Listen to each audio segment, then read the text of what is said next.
Hello there. It's day 285 of our chronological Bible reading. Today we have read still the book of Matthew, chapters 24 and 25. For those who would like to join our chronological Bible reading, which is about to be finished in 80 days, time flies, right? So on my YouTube channel, like this one here.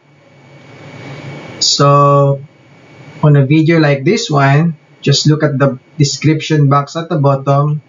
You will see something like this, and here there's a show more here on my shoulder.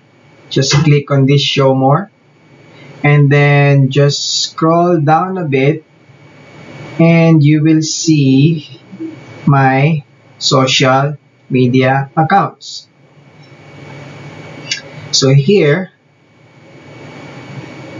is my Twitter, Truth Insight _ my Instagram, truth.insight, and my Facebook at Truth Insight 2020. On these social media accounts, you will see what book and what chapters to read for the day. Okay, now let's share what we've learned.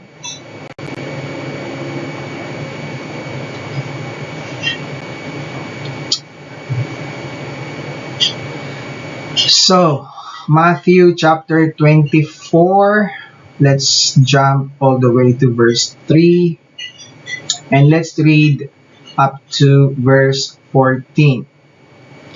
Later, Jesus sat on the Mount of Olives. His disciples came to him privately and said, "Tell us, when will all this happen? What sign will signal your return and the end of the world?"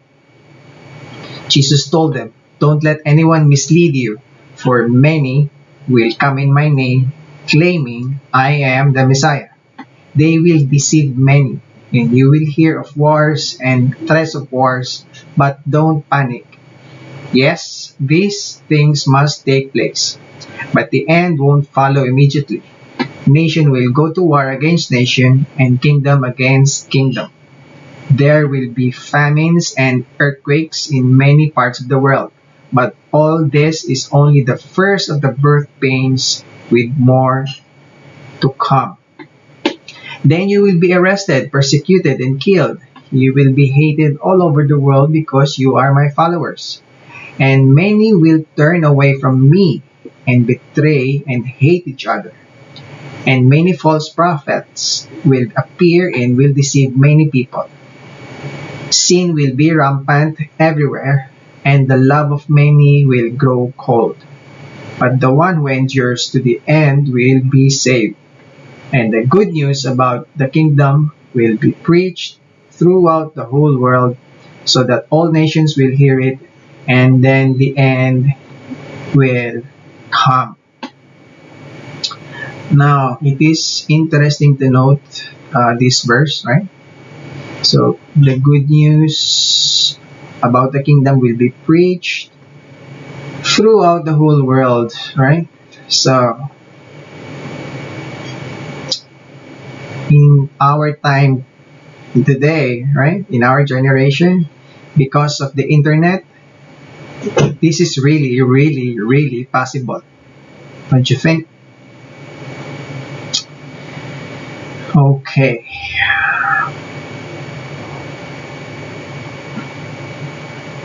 And then here, verse 15, the day is coming when you will see what Daniel the prophet spoke about, the sacrilegious object that causes desecration standing in the holy place. Reader, pay attention, right? Pay attention to what? Sacrilegious object, right? That causes desecration standing in the holy place, right? Just Google this sacrilegious object. What's sacrilegious, and what is desecration, and you will be able to think about some things, right? What are the objects there in some holy place? Hmm? Could it be the idols? Well, just Google it. Maybe. Anyway, so now let's jump all the way to verse 45. Verse 45. Um,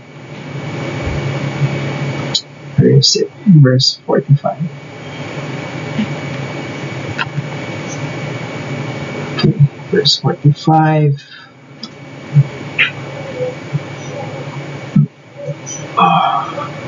Here,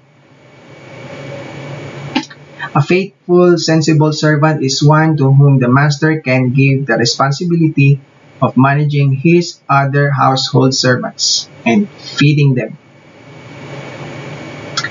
If the master returns and finds that the servant has done a good job, there will be a reward.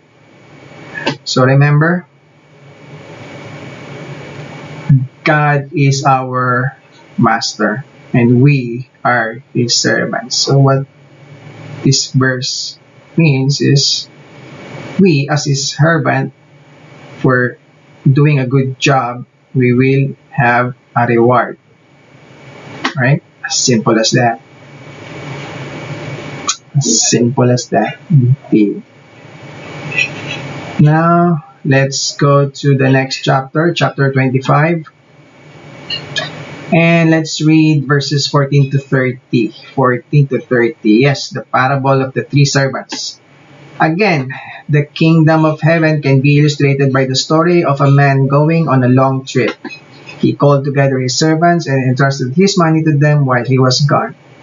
He gave 5 bags of silver to one, 2 bags of silver to another, and 1 bag of silver to the last, dividing it in proportion to their abilities.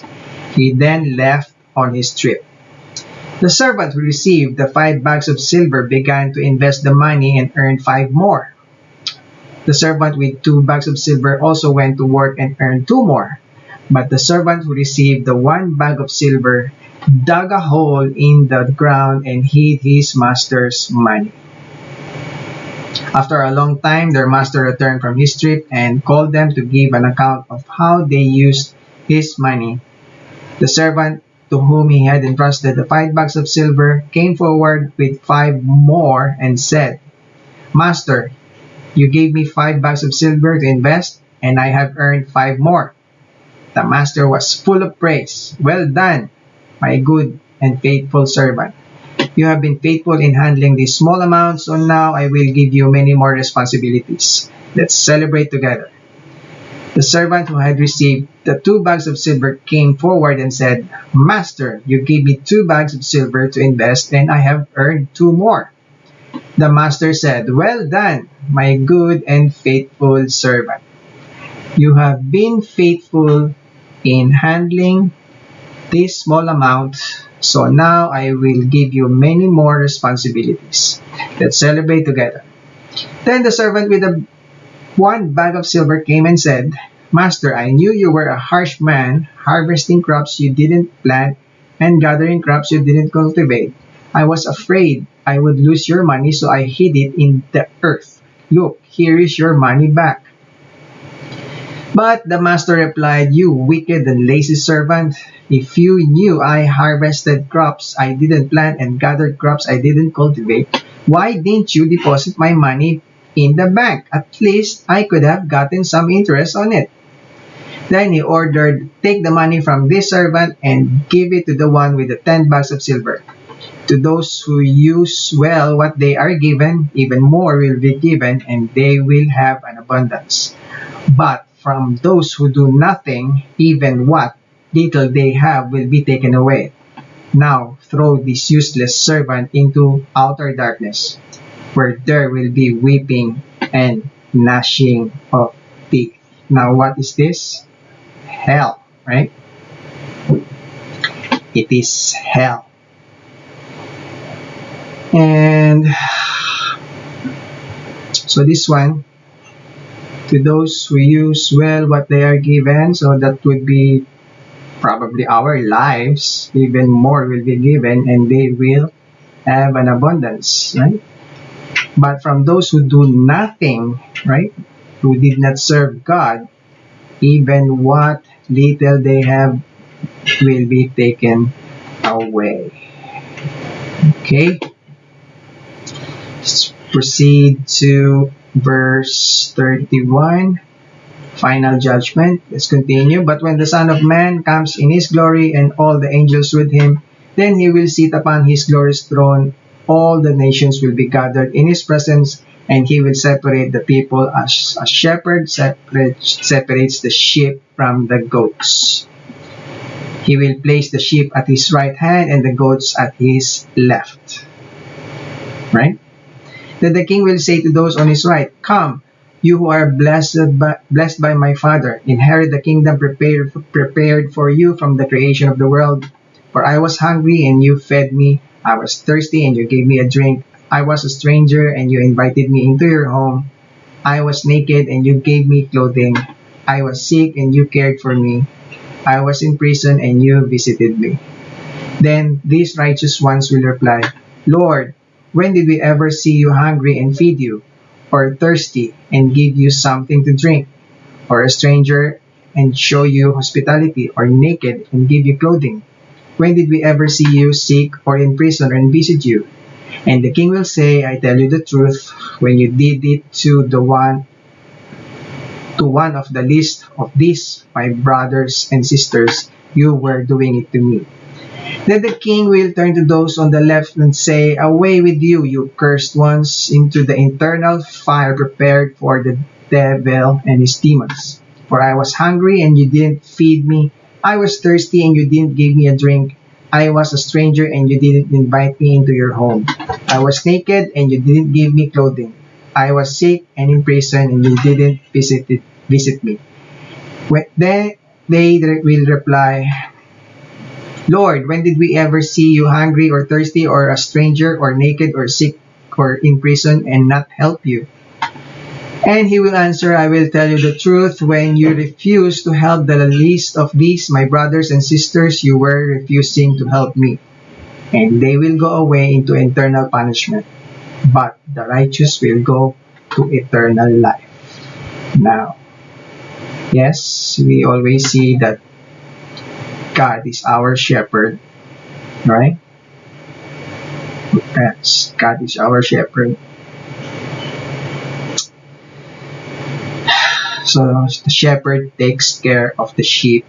So the question is, would you like to be the sheep? So how to be a sheep? Well, read the Bible to find out. There is no shortcut. That's all for today. See you again next time.